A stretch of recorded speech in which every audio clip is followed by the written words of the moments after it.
The derivative of a function f of x is a new function called f prime of x.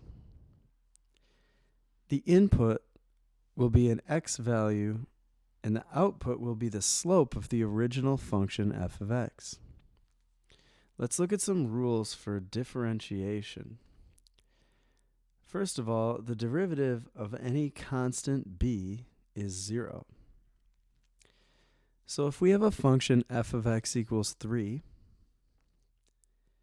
then the derivative of that function would be called f prime of x. And since 3 is a constant, f prime of x is 0. Another way to write this same thing would be d over dx of f of x is 0.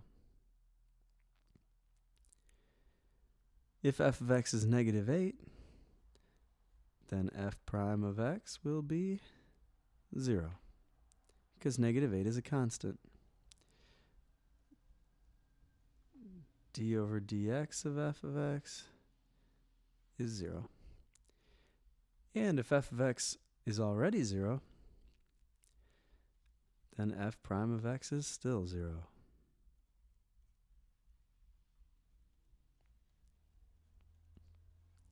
Okay, that's an easy one.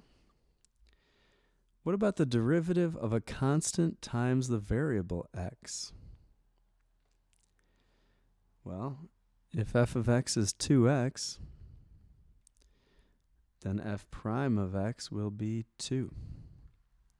Another way to say that same thing,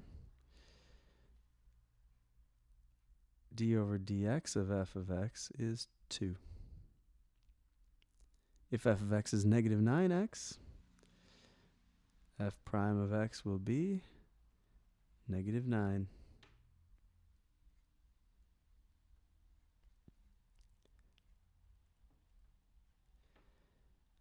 And if we have a function f of x equals x over 5, f prime of x here will be 1/5.